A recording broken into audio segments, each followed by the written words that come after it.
Matcha 24 karat Labubu Dubai chocolate Benson Boonbeam. It's not clocking to you that I'm standing on Moonbeam. 6'7" crumble cookie. I am 4 years old at a Pilates rave in Bali. Sydney Sweeney, Sabrina Carpenter, Lolita posting. Wow, performative male atomic habits burst.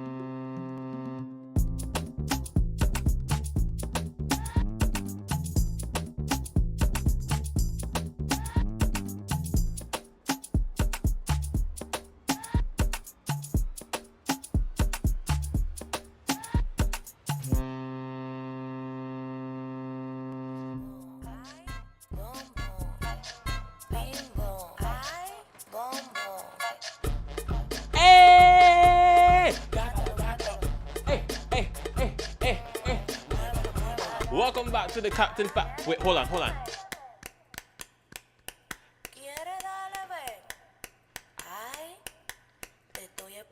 Alright. Stop. Welcome back, ladies and gentlemen, to another episode of the Captain 501 broadcast. How are we feeling today? How are we doing today, guys? Lots to cover, lots to discuss. It's our first official week, meaning that we're officially going to be diving into topics today. I hope you guys are ready. But before we do that, let's recap a bit. How are you guys doing? So last week was our premiere week. We had the first episode, our introduction episode, and also our first guest episode with none other than Yastalia. Yastalia, she's a lot of fun to work with. If you haven't seen that episode, go ahead and check it out. Go ahead and check out both episodes, the introduction and our first guest episode. Like I said, Yastalia, she's a lot of fun to work with. It's our fourth time working together now because, as we mentioned on the podcast, on the episode, the first time was back in 2021, I want to say, when we were teamed up for the women's campaign that was supposed to happen, but it never did. We did end up making the video, but it just never got released.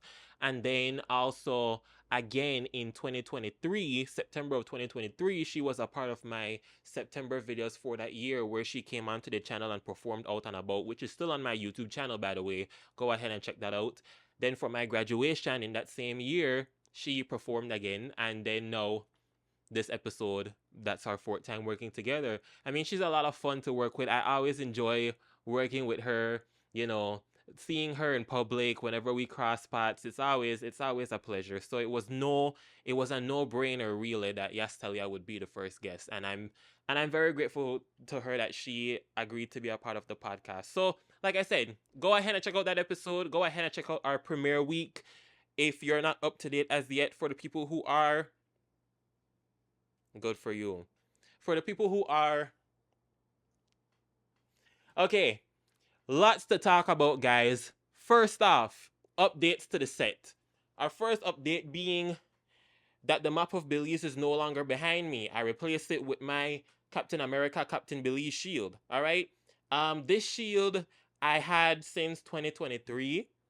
It was Halloween of 2023. I dressed up as Captain America / Captain Belize, you know. Again, Marvel, you guys know that's a big thing for me. So the letters had fallen off and I had just finally fixed it. So now the shield is behind me. The map is now on the other side of the fish tank. So you guys would see that in the guest episodes because then that would be behind me in the guest episodes, right? That's the first update. The second update being we got more fish. We got more fish. Not a couple weeks ago, it was like last week. I went to St. Thomas, and we're going to talk about that in a second. I went to St. Thomas, and during that time, my dad added 2 more goldfish to the fish tank. So now there's 7 goldfish in the tank. Again, none of them have names. Will they have names? Probably not. All right? So yeah, those are the updates to the set as of now. All right. So let's talk about St. Thomas. I posted a summary, a recap video up on my social media pages if you guys haven't seen that yet. It was my first time being outside of mainland USA because I've only ever traveled Belize, Mexico, and the mainland USA, right? I've never been outside of the mainland. And I did not realize that St. Thomas was so far. St. Thomas is like a 5-hour flight from Houston, 3 hours from Miami. I for some reason I just never picked up a map to check it, you know? And the same thing for Puerto Rico. Puerto Rico is like right next to St. Thomas. I had always thought that Puerto Rico was like to the right of Miami. For some reason. I don't know why. But yeah, when we were flying out of St. Thomas and they were like, "Oh yeah, Puerto Rico is like half an hour flight from St. Thomas." First of all, St. Thomas is on the border of the Caribbean Sea and the Atlantic Ocean. We did this yacht tour, and they were like, when you cross over these hills that are coming up here, then that you're entering into the Atlantic Ocean. Which also makes sense because the water was rough. It also gave me a great appreciation for our Belizean Barrier Reef because, listen, that water, rough, all right? The water was beautiful. That's not the problem. But the water me rough. We did this like 10-minute boat ride from St. Thomas to St. John. And man, San Pedro Belize Express will never. That boat me. You know? Anyways, shout out to the Belizean Barrier Reef. Shout out to the Belize Great Barrier Reef. All right? So if you want to see all that we did in St. Thomas, go ahead and check out the full recap video on my social media pages. All right? So yeah, go and look for that. And that was, in essence, our St. Thomas trip. I'm also still a bit sunburnt. And because of that, my skin has been very oily lately. So don't point it out. I've already pointed it out. So therefore, you can't point it out. I don't make the rules. Yes, I do. All right, ladies and gentlemen. With that being said, it's time to officially get into it. It's our first official week, meaning that it's time to get into our first official topic. And what is the first topic, you may ask? If you guessed it, Xibalba. If you guessed the ancient Mayan underworld of Xibalba, you'd be right. Xibalba is a topic that I've wanted to talk about for a while, right? My dad is a tour guide. I don't know if I've ever mentioned that before. Well, he used to be a tour guide. He's like practically retired now. But I would always be joining him on tours, and one of my favorite tours that we've ever been on is the cave tubing, right? For the people who don't know cave tubing, Belize has a lot of cave systems. Basically, you would start from the entrance of the cave and a river runs through it, and you would sit in these tubes and you'd like lock with each other. The tubes would lock, you know. You go with a group and you would float down the river through the caves, and it's a beautiful tour, right? If you guys haven't done it, I truly suggest that you guys do it. It's always a favorite of mine, and whenever I have the chance to do it, I love getting to do it, right? But you know, being that he's a tour guide, aside from going on the tours, I also learn from him and from, you know, the tour itself. And one of the things that has always been interesting to me is the fact that it is believed that the caves have a spiritual connection to the Maya, right? For those of you who also may not know, the Maya used to inhabit Belize. The Maya used to be one of the biggest civilizations in Belize, not only in Belize, but in Mesoamerica. Before, you know, modern civilization, the Maya had huge millions of people in their different communities, Caracol, NICH, Cajalpech, all across Belize, all across Mesoamerica, right? But we're focusing on Belize for now. And it is believed that the caves had a spiritual connection to the underworld, right? Which is Xibalba. All right, so now let's dive into it, because I've always wanted to research this. Also, before we continue, right, I do want to say this. These episodes it's a learning opportunity for both you guys and for myself, because when I'm doing this research here, I'm also learning in the process too.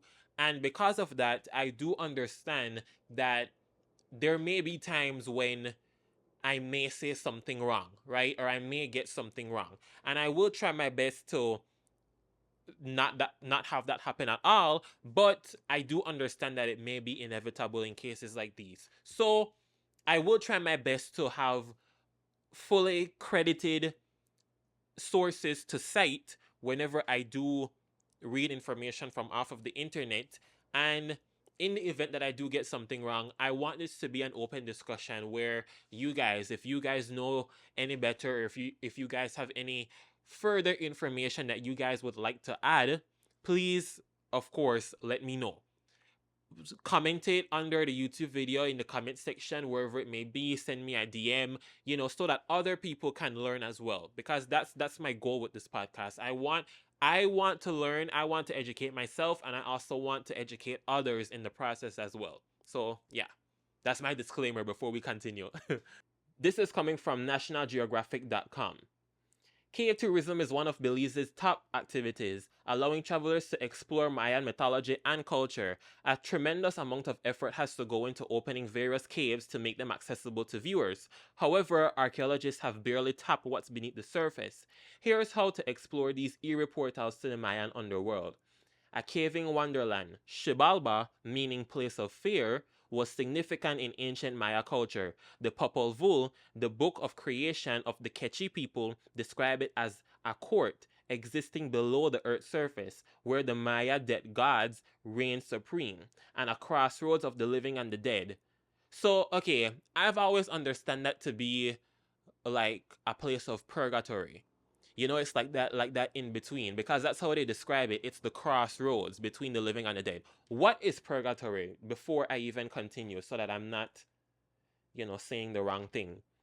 It's the concept in Christian theology, primary Roman Catholic, describing a state or place where souls of the dead undergo purification or penance before entering heaven. It's a temporary state distinct from hell, where those who die in God's grace but still have attachment to sin are cleansed.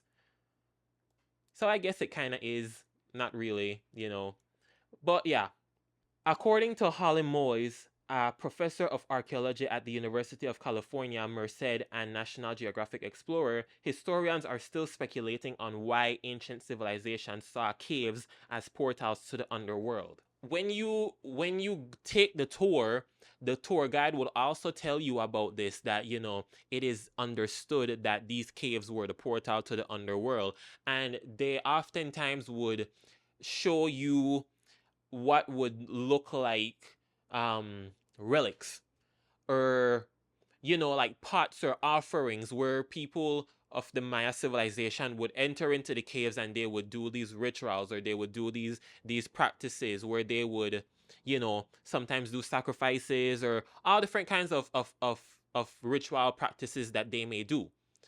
And because of that, sometimes archaeologists would discover old pots, ancient Mayan artifacts. Sometimes they even discover bones, because that's what they believe, that the cave was the portal to the underworld, to the afterlife. And I always just found that so interesting. This is coming from kahalpech.com. In Mayan religion, Xibalba is thought to be the dead's realm, and the lowest among the 9 underworlds. Oh. See, I always used to thought that Xibalba was the culmination of the 9 underworlds. I've known about the 9 underworlds, but I just thought that Xibalba was the name for all of them. But according to this, Xibalba is the lowest among the 9s.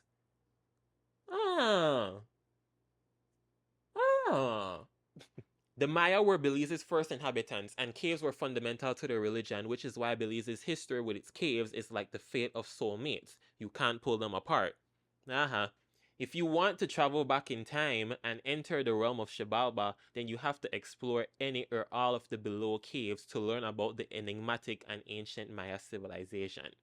So the caves are basically the entrance into the underworld, right? And I want to look this up too, because I also heard that the ceiba tree has something to do with the underworld as well. What is the connection of the ceiba tree to Xibalba? Simply known as La Ceiba in Spanish, or Yakshe in Yucatec Maya, this tree has cultural significance to the Maya both throughout history and today. It is said that the ceiba tree is the link between worlds, its roots in Xibalba, the underworld. The base of its trunk, place where the humans live, sometimes referred to as Cab, and the trunk and branches, the dwellings of the gods and the entrance to the heavens. It is easy to understand how this tree became such a pivotal part of Maya culture and everyday life. Its huge stature offers shade not only for people, but a home for various creatures. So yeah, so that's it. I've heard about that belief that the Seba tree also connects to Xibalba. So that's interesting. That's interesting. That's so the caves are a portal to Xibalba, and also the Seba tree is another portal to Xibalba. Xibalba trip, who's with me? All right, this is coming from worldhistory.org. There was unfortunately not much chance of escaping this place either. Ideas such as leading a good life and avoiding eternal torment by not doing bad things were not part of the Maya belief system, as only those who died a violent death avoided Xibalba. Oh. So unlike purgatory, which was a place of cleansing before entering heaven, Xibalba was you pass through Xibalba regardless. Regardless of if you are a good person or not, you pass through Xibalba. Unless, like they said, those who died a violent death avoided Xibalba. The underworld was truly a fearsome place, strongly associated with water. It had its own landscape, gods, and bloodthirsty predators. Xibalba was also the scene of many adventures by the heroes of Mayan mythology, especially the hero twins. So who was the god of Xibalba? The two most prominent of these were Hunkim, 1 death, and Vukubkim, 7 death. They presided over the underworld, which was a realm associated with death and fear. Oh. It's also interesting how, as opposed to there being just one god that resides over all, the Mayans believe in there being a god for anything. Really, that there were multiple gods. So if they wanted something specific, like rain, for example, the rain god is Kinichahau, right? I should know that. Kinichahau, the sun god. Ah. The sun god, Kinichahau. So if they wanted sun, they would pray to Kinichahau. If they wanted something specific, they would pray to that specific god, which was interesting, as opposed to just praying to the one god for everything. I always, this, the ancient Mayan civilization is such an interesting topic to me. And also, you know what else I found interesting? How were there millions of people living in these civilizations? When you go to somewhere like Caracol, for example, what was the population of Caracol? At its peak, the ancient Maya city of Caracol in Belize is estimated to have a population of between 100,000 and 180,000 people. And it's like you wonder to yourself, how did they fit in that? If you've ever been to Caracol, if you've ever, Belize City alone doesn't have. Let me not speak too soon. What? The population of Belize City is approximately 61,000. Belize City, which is this whole big thing, is only 61,000 people right now. But Caracol was about 180,000 at its peak. That's insane. That is insane to think about. And then another thing that I found interesting too was the hierarchy system of the Maya. How there, like the priests and like kings and things like that. Speaking of kings, this also comes at a great time because just recently NICH announced that they discovered a tomb of a Mayan king. Let me fact check that before I say the wrong thing. Okay, this is directly from the National Institute of Culture and History website, uncovering the royal origins of Caracol. The first king of Caracol discovered in the 2025 field season. So it was right at Caracol. The ancient city of Caracol has once again revealed one of its most extraordinary secrets, the final resting place of its first ruler, Tekab Chak. And you know what's also more interesting about this too is that the archaeologists were from the University of Houston. And I go to the University of Houston. So really when you think about it, it's like I discovered the Mayan king. Isn't that interesting? It's basically like I discovered the Mayan king of Caracol. You're welcome. This groundbreaking discovery was made by a research team from the University of Houston, led by Maya archaeologist Doctors Arlen and Diane Chase, who have conducted over 4 years of work at Caracol. Their 2025 investigations were conducted under a research permit issued by the Institute of Archaeology, part of the National Institute of Culture and History, and in close collaboration with IA's archaeologists. Tekab Chak, who ascended the throne around 331 AD. 331 AD is recognized as the founder of Caracol. Before I continue, isn't it also, hold on, because like this is blowing my mind, right? Isn't it also interesting to think about, you know, ancient Maya civilizations happening around the same time that around Jesus's timeline for the Romans? For where was where's that? In Rome, right? Where did Jesus live in the Bible? In Nazareth, of course. Duh.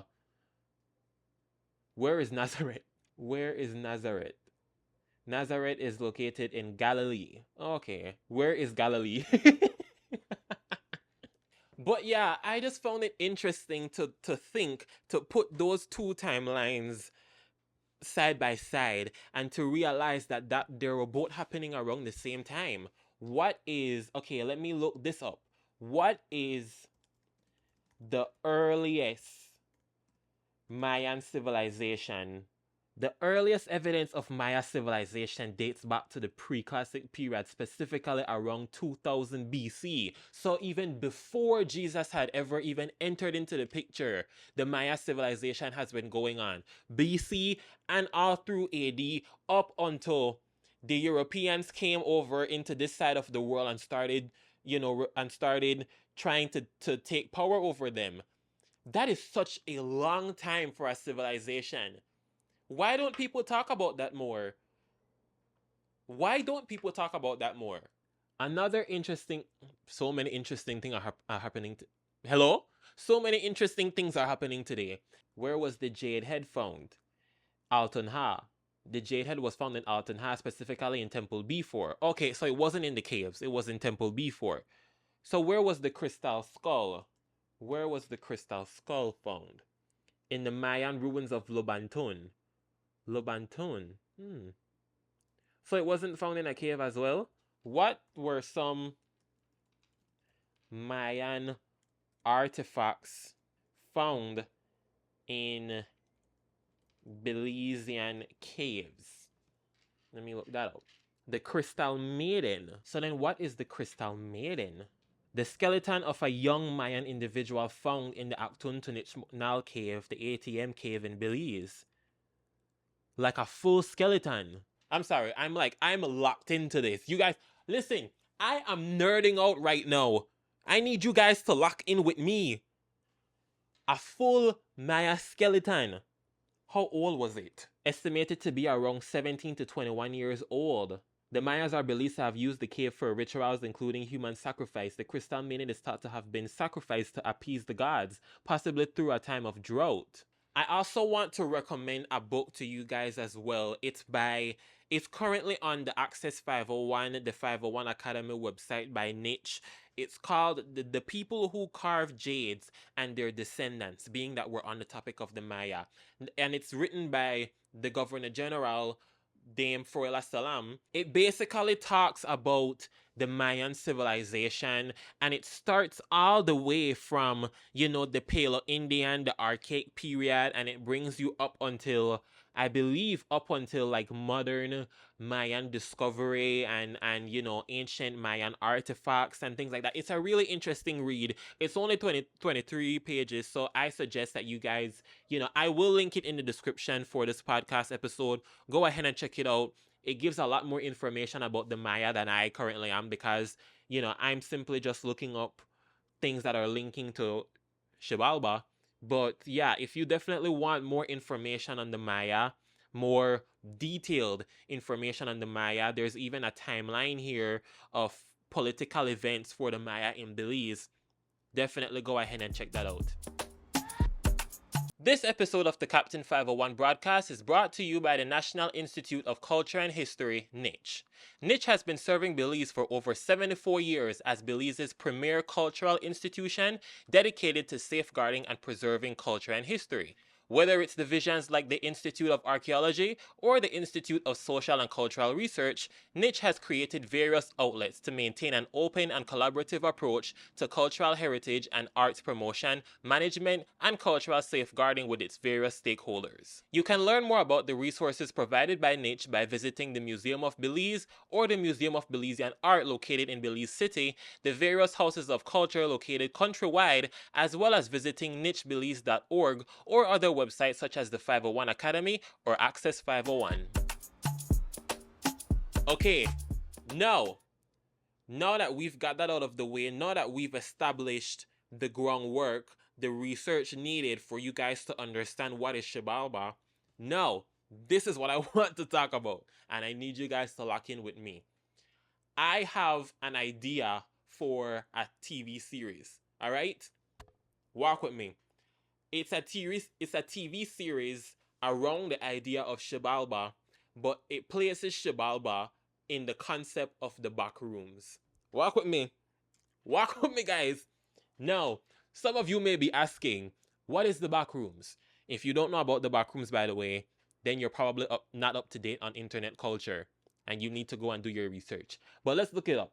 The back rooms are these liminal spaces. If you've ever seen this picture before, this is the concept of the back rooms, right? And it started off as this. It started off as just an empty space, and it's basically this. It creates this sense of anxiety because it's just empty spaces for miles and miles. There's no end, right? And it was just empty. There's nothing in there. It's just you and this empty space, and it creates a sense of anxiety, of fear, because you don't know what could be around the next corner, around the next walls. It started off as just this image, as just this concept, and it's now evolved into like this whole big thing. I believe that they're making a movie or a TV series about the back rooms where there's now different levels to it. There's like the water level. Let me find it. There's all these different levels, right? And now they've added like monsters and all different kind of thing. I find it very interesting, by the way. It's just, I bring it up because now that we're talking about how Xibalba is a place of fear, I think that this would make for a good TV series, right? Now, don't take my idea. I'm saying it out loud. We have video records of it. Don't steal my idea. Imagine the 9 levels of the underworld as 9 different versions of the back rooms, right? Maybe you have somebody that okay, hold on, walk with me. Imagine there's like a tourist who comes from Belize. They're with their group. They come to Belize. They're with their group. They go do the cave tubing or whatever it is. And whilst they're doing the cave tubing, they get separated from the group somehow, right? Or maybe they drop asleep. Maybe the tour is so relaxing that they guys, lock in. Maybe the tour is so relaxing that they drop asleep, and when they wake up, they're by themselves in the cave. Their group is gone. They don't have no connection to the group whatsoever. They don't see anybody. They're by themselves in the cave. And they wake up, they're in Xibalba, right? And it's the first level of Xibalba, one of the first levels of the back rooms, right? And every single episode is a different level, and it's a different part of the back rooms. Are you guys with me? Are you guys keeping up? I need you guys to keep up, all right? I have to produce this. And then like they work their way, it's them by themselves working their way through the different levels of the underworld, right? And then in the end, I'm not gonna give away the ending. We'll brainstorm. Yeah, you guys are my team. So we're gonna brainstorm and we're gonna produce this. We're gonna produce this TV series. Again, don't steal my idea. All right. Okay, guys, let's get into the controversial topic for this week.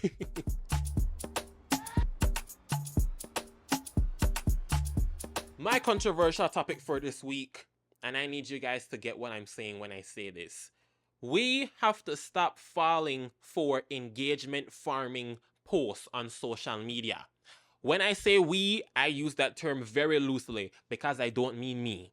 All right? When I say we, I mean we as people. Again, not me. We have to stop falling for those engagement farming posts. You know, the ones that are like, this month is going to be such a great month for you. In order to lock in, make sure to leave a comment, like, and subscribe. Be sure to share this post with 25 people and let them... They're using you for likes and engagement, people. They're using you for engagement. And whenever I see people who share, it's always the exact same formula, right? It always starts off so promising. It's like, you know, you're going to have a great month. August is going to be a good month for you. You're going to get so much money. You're going to get all the love in the world. You're going to meet your significant other. You're going to get the best job position that you've ever imagined. In order to get it, I'll be sure to like and share this with 25 friends. They're using you. Wake up! Wake up! And we also have to talk about those chain posts. Those same chain posts where it's like, and it's always on Messenger for some reason. I guess because the older folks are on Messenger. But it's always on Messenger where everybody on Messenger, they send you their post. Their post where it's like, send this to 45 people. I not even got 45 friends. I not even got 45 friends if I could send this post to. Send this post to 50 people, or else the monster will appear under your bed tonight. And when I was 9 years old, guess what? I fell for it. I fell for it. What was the one? The Carmen Winstead one, where it's like the girl that grew up to become a ghost, and then like if you don't share the post, then she's gonna visit you in the night. And I fell for it. I fell for it when I was 9-10 years old. Yes, you have to stop falling for the engagement farming post, guys. As if you see a post where the end of it says to send it to this amount of people, or that you have to like it or comment or share it in order for whatever it is that they mentioned in the post to come through, they're using you. They're using you. We have to wake up, people. We have to revolt. We have to fight. Anyways, that's my controversial topic for today. I also wanted to introduce another segment to the podcast that I like to call the Big Three.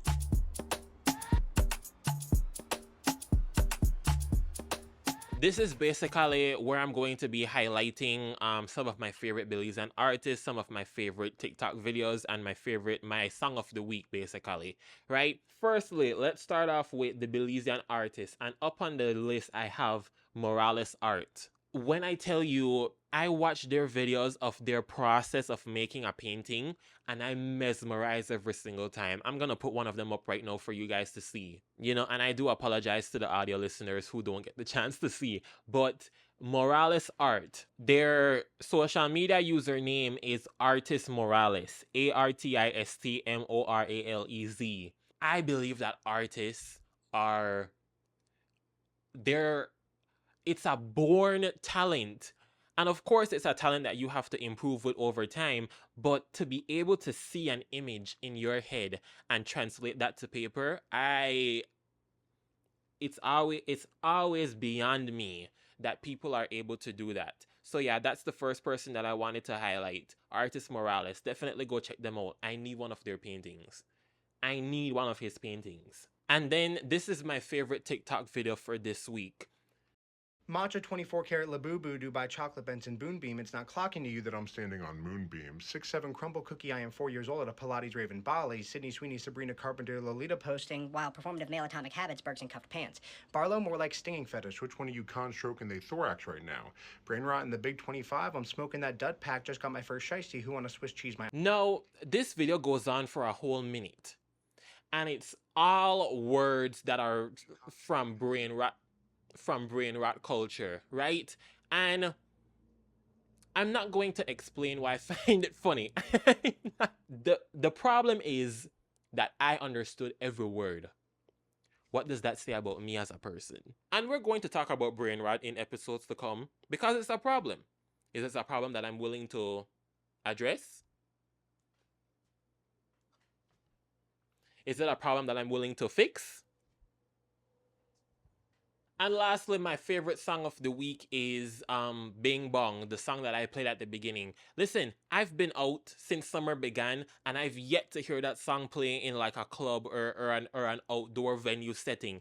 I need for that song to be played. I'm ready for that song to be played. Let's just leave it at that. When that song comes on, clear the floor. All right? All right, guys. This was a fun episode. I hope I didn't bore you guys with all of my nerd talk and that you guys learned something. So I'm going to leave you guys at that. Again, all of the links are going to be in the description. Go ahead and check out the book. Let me get the name again. The People Who Carve Jades and Their Descendants. It's up now on Access 501. The link for it is in the description. Go ahead and check it out. As always, follow me on all my different social media accounts at Captain Cadle on Facebook, Instagram, YouTube, and TikTok. For any updates, be sure to stay up to date with my social media pages. And next week, Wednesday, we will be back here again with our second guest episode. And I can't wait for you guys to see that one too. That was another fun one. And as always, guys, be safe, take care. And I will meet you guys right back here at this desk. Not next week, Wednesday, but the following Wednesday. Until then, go ahead and check out our other episodes. Stay up to date with the podcast. And I will see you guys in the next episode. Deuces.